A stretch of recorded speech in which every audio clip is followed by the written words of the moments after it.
नमस्कार, मैं अशोक कुमार पांडे और स्वागत है आपका टीसीएच पर। अभी भारत और ट्रंप का या भारत और अमेरिका का विवाद चल ही रहा है। ट्रंप से सवाल पूछा गया कि भारत का यह कहना है कि आप उसको तेल खरीदने से रोक रहे हैं, लेकिन खुद अमेरिका रूस से यूरेनियम और उर्वरक यानी कि खाद खरीदता है। तो ट्रंप ने जवाब दिया कि आई डोंट नो, मुझे पता ही नहीं है। मतलब इस जोकर को यह पता है कि दुनिया में कौन कौन रूस से क्या खरीदता है, हिंदुस्तान क्या खरीदता है, चाइना क्या खरीदता है, ब्राजील क्या खरीदता है, लेकिन इसको यह नहीं पता है कि अमेरिका खुद रशिया से क्या क्या खरीदता है। ऐसे जोकर को अमरीकियों ने अपनी कुर्सी पर बिठाया है। खैर, अपने यहां भी लोगों ने जिनको कुर्सी पर बिठाया है उनके बारे में बहुत सारी बातें की जा सकती हैं, लेकिन आज जो सबसे बड़ी खबर है वो मोदी से जुड़ी हुई नहीं बल्कि अडानी से जुड़ी हुई है। अचानक यह खबर आई कि अडानी ने ऑफिशियल तौर पर जो Adani ports and special economic zone यानी APSEZ था, उसके एग्जीक्यूटिव चेयरमैन के पद से इस्तीफा दे दिया है। अब वो उसके ऑफिशियल एग्जीक्यूटिव चेयरमैन नहीं है बल्कि नॉन एग्जीक्यूटिव चेयरमैन बनाए गए हैं। यानी कंपनी का जो रोज बरोज का काम है वो काम अब उनके हाथ में नहीं है, उनके सिग्नेचर से नहीं होगा। ऐसे कह लीजिए कि वो पर्दे के पीछे आ गए हैं। अब आप देखिए, अडानी पोर्ट्स और स्पेशल इकोनॉमिक जोन जो है वो अडानी के सबसे बड़े वेंचर्स में से है। भारत में जितने पोर्ट हैं उसका 28% पोर्ट्स जो हैं वो सीधे सीधे अडानी की इस कंपनी के पास है। आखिर अडानी ने अचानक इस कंपनी से इस्तीफा क्यों दे दिया? क्यों अचानक एग्जीक्यूटिव चेयरमैन का पद छोड़ दिया? यह सवाल बड़ा बन गया है। हालांकि अडानी का कहना है, अडानी की कंपनी का कहना है कि कारपोरेट कंप्लायंस रूल्स के तहत उन्होंने किया है। तो आज तक क्यों नहीं किया था? क्या आज तक उनको कंप्लाई नहीं करना था?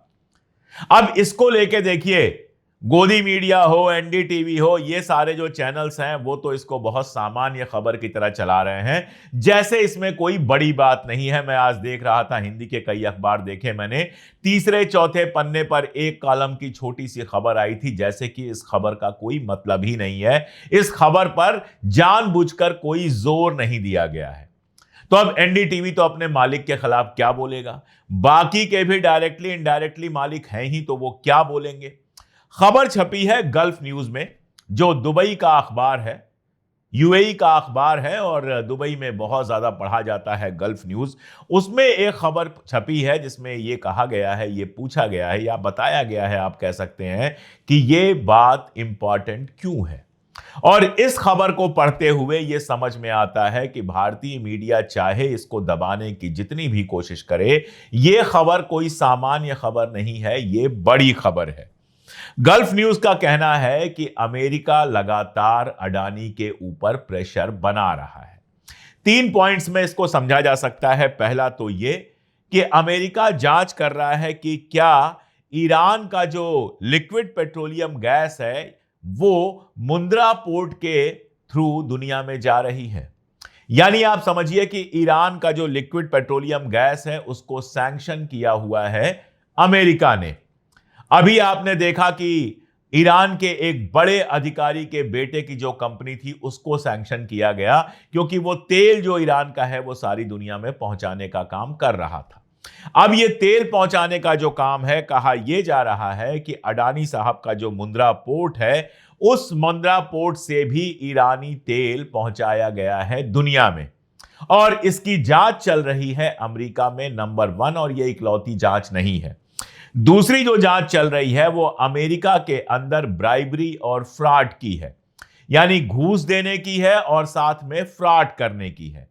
और ये थोड़ी बहुत रकम नहीं है, ये $250 मिलियंस की रकम है जिस मामले में केस वगैरह हुआ है। और अमेरिका का जो जस्टिस डिपार्टमेंट है उसने बाकायदा नोटिस जारी की है। तीसरा जो केस है उसके बारे में इंडिया के लोग कायदे से जानते हैं कि ग्रीन एनर्जी के नाम पर कैसे हमारे यहां राज्य सरकारों को घूस दी गई और उनसे जबरदस्ती ग्रीन एनर्जी खरीदने को कहा गया, ताकि अमेरिकन इन्वेस्टर्स को धोखा दिया जा सके, उनको बताया जा सके कि ग्रीन एनर्जी की डिमांड बहुत ज्यादा है, इसकी बिक्री बहुत ज्यादा होनी है, तो इस कंपनी में प्रॉफिट बहुत ज्यादा होना है, तो इन्वेस्टर उसमें पैसा लगाएं। इस मामले में भी नोटिस जारी हुई है। इसके बारे में हम लोग पहले भी बहुत डिटेल में आपको बता चुके हैं। यानी गल्फ न्यूज का यह मानना है कि अमेरिका में जो लगातार इंक्वायरी चल रही है अडानी साहब के खिलाफ, और जिसके चलते दुनिया भर में ऐसा हुआ है कि कई बड़े इन्वेस्टर्स इनके हाथ से निकल गए हैं, कई देशों में इनके कारोबार पर रोक लग गई है, कई और देशों में इनके कारोबार की जांच चल रही है, फ्रॉड की जांच चल रही है। इन सब की वजह से अडानी के ऊपर प्रेशर लगातार बढ़ रहा है और इसीलिए उन्होंने एग्जीक्यूटिव चेयरमैन के पोस्ट से इस्तीफा दिया है कि कल को अगर उनके खिलाफ कुछ होता है तो कंपनी का बड़ा नुकसान ना हो। और यह बात ऐसे भी समझ में आती है कि अगर यह नॉर्मल न्यूज होती तो फिर ये जो आपका Adani ports and special economic zone है उसके शेयर्स में गिरावट देखने को नहीं मिलती। लेकिन जो ही यह खबर आती है, शेयर जो है इसके 2% तुरंत गिर जाते हैं। ये कोई बहुत बड़ी गिरावट नहीं है, लेकिन ये रोल ऑन कर सकती है, आगे गिरावट बड़ी हो सकती है। गल्फ न्यूज का कहना है कि ये जो शेयर में ड्रॉप हुआ है वो अडानी के इस्तीफे की वजह से हुआ है, और अडानी का जो इस्तीफा है वो अमेरिका में जो केसेस चल रहे हैं उनकी वजह से हुआ है। इधर राहुल गांधी ने सुबह सुबह एक ट्वीट किया है जिसमें बहुत साफ कहा है कि मोदी जी अमेरिका से कोई खास रिश्ते बिगाड़ने वाले नहीं हैं, क्योंकि अडानी का मामला जो अमेरिका में फंसा हुआ है उसके चलते बहुत ज्यादा रिश्ते नहीं बिगाड़ेंगे। ये जो बातें कह दी वो कह दी, इससे ज्यादा कुछ नहीं होना है। हालांकि ये टग ऑफ वार जो लग रहा है अमेरिका और इंडिया के बीच में, ये कल भी मैंने कहा था कि पूरी दुनिया में फैल गया है, पूरी दुनिया में इसका रिएक्शन हो रहा है। सबसे मजेदार रिएक्शन है डोनाल्ड ट्रंप की करीबी मानी जाती हैं निकी हेली। निकी हेली का एक बयान आया है, एक ट्वीट आया है जिसमें उन्होंने कहा है कि भारत के साथ रिश्ते नहीं बिगाड़ने चाहिए। आप चीन को खुला पास दे रहे हैं, चीन के साथ रिश्ते बनाने की बात कर रहे हैं और भारत के साथ रिश्ते बिगाड़ रहे हैं, ये कोई अच्छी बात नहीं है। अब आप देखिए, चाइना को लेकर बहुत बड़ी बड़ी बात की थी ट्रंप ने, लेकिन अब वो बड़ी बातें नहीं कर रहे हैं, लगातार चाइना के साथ डील हो जाने की उम्मीद जता रहे हैं। जबकि हकीकत यह है कि चाइना ने बिल्कुल सीधे कह दिया कि रशिया से तेल खरीदना हम बंद नहीं करेंगे। चाइना ईरान से भी तेल खरीदता है और रशिया से भी तेल खरीदता है, ईरान को हथियार भी बेचता है और रशिया के साथ भी हथियारों की उसकी तिजारत होती है। यानी चाइना रशिया और ईरान के ज्यादा करीब है बनिस्बत हिंदुस्तान के। लेकिन चाइना के ऊपर कुछ करने की हिम्मत ट्रंप नहीं कर पा रहे हैं, जबकि भारत के ऊपर लगातार धमकियां दे रहे हैं। अभी कल रात को एक और धमकी आई कि मैं और ज्यादा टैरिफ बढ़ा दूंगा। ऐसा वो क्यों कर पा रहे हैं, यह समझना भी बहुत जरूरी है। क्या हिंदुस्तान इतना कमजोर है कि अमेरिका जितना चाहे उतना दबाता चला जाए? इस सवाल का जवाब है नहीं। हिंदुस्तान कतई इतना कमजोर नहीं है कि अमेरिका या दुनिया का कोई भी मुल्क उसको दबा सके। हां, हिंदुस्तान के जो हुक्मरान हैं और उन हुक्मरानों के करीबी जो उद्योगपति हैं, अडानी अंबानी, उनकी अपनी दिक्कतें हो सकती हैं, वो दब सकते हैं अपनी वजहों से, और यही हो रहा है कि वो अपनी वजहों से दब रहे हैं। अब आप देखिए, डोभाल साहब को भेजा गया है रशिया। क्यों भेजा गया है ये देखना होगा। क्या यह समझाने भेजा गया है कि भाई हम आपके यहां से हो सकता है भविष्य में तेल लेना बंद कर दें, आप नाराज ना होइएगा, कोई और रास्ता निकाला जाएगा? या फिर इसलिए भेजा गया है कि हम आपसे तेल खरीदते रहेंगे, अमेरिका चाहे जो भी कहे, हमें कोई फर्क नहीं पड़ता है? इन दो चीजों से बहुत कुछ डिसाइड होगा। अगर भारत इस सारे जेस्चर के बाद अमेरिका के सामने झुक जाता है तो आप यह समझिए कि आने वाले वक्त में मोदी जी भारत को अमेरिका का वेसल स्टेट बना के रख देंगे। जो बयान आया है विदेश मंत्रालय का, मैंने कल भी कहा, बहुत अच्छा बयान है, लेकिन उसके बावजूद अगर हिंदुस्तान झुकता है तो यह हमारी बड़ी हार होगी। और आप देखिए, ट्रंप को कितनी सुविधाएं दी गई हैं। अगर इसको समझना है तो इंडियन एक्सप्रेस का आज का पेज नंबर 11 पढ़ लीजिए। वो बताता है कि since first term Trump real estate footprints in India expends 3-fold to 11 million square feet in 6 cities। यानी ट्रंप के पहले कार्यकाल के बाद से अब तक ट्रंप की जो रियल एस्टेट कंपनी है उसका बिजनेस भारत में लगातार बढ़ता चला गया है। ट्रंप का जो रियल एस्टेट बिजनेस है वो भारत के अंदर अपार्टमेंट्स बना रहा है, बेच रहा है, और यह काम लगातार मोदी राज में बढ़ता चला गया है। पुणे में 23 स्टोरी की 23 मंजिल की ट्रंप टावर बनी है। कलकत्ता में ट्रंप टावर बन रही है, 38 स्टोरीज की 38 मंजिल की यह बन रही है। इसके अलावा मुंबई में रेजिडेंशियल टावर बना है जो 2011 में शुरू हुआ था। यह 45 से 60 मंजिल की यह इमारत है। मुंबई में एक और इमारत बन रही है जो 76 स्टोरी की है। इसके अलावा ट्रंप टावर जो है दिल्ली में बना है, गुड़गांव में, जो 47 स्टोरी का है। यह गुड़गांव के सेक्टर 65 में बना हुआ है और यह 47 मंजिल का है। और इसके अलावा गुरुग्राम में एक और टावर 2016 में बनना शुरू हुआ है जिसका अभी साइट पर कोई डेवलपमेंट नहीं है, लेकिन बाकी सारा कुछ जो कागजी काम है वो हो चुका है। और इसके अलावा भी कई शहरों में ट्रंप टावर बनाने की बात चल रही है। केवल अगर 2012 से 2019 के बीच में देखें तो ट्रंप ऑर्गेनाइजेशन ने भारत में केवल 4 अपने भारतीय प्रोजेक्ट से 11.3 मिलियन डॉलर, 11.3 मिलियन यानी कि 94 करोड़ रुपए की कमाई की है।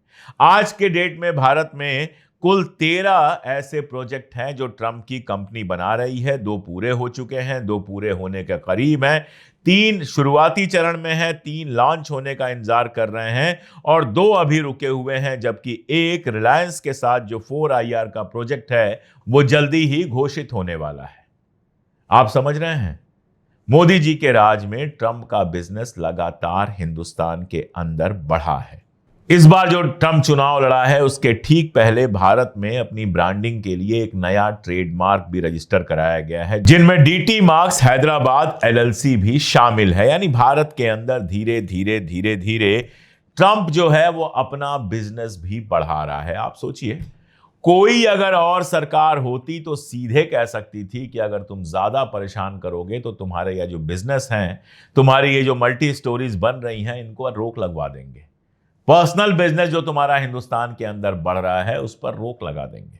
लेकिन इसका सवाल इंडियन एक्सप्रेस में तो उठा, इंडियन एक्सप्रेस में तो आर्टिकल छपा है, कहीं और से कोई बयान इसके बारे में नहीं आया है। यानी एक बात तो बहुत क्लियर है, जो रूस के प्रवक्ता ने कहा, दिमित्री पेस्को ने कहा कि ये जो डिमांड है अमेरिका की कि आप किससे तेल खरीदें किससे ना खरीदें, जो दूसरे आजाद देशों में ये दखल दे रहा है कि वो किससे तेल खरीदें, किससे पानी खरीदें, किससे आटा खरीदें, वो पूरी तरह से इलीगल है।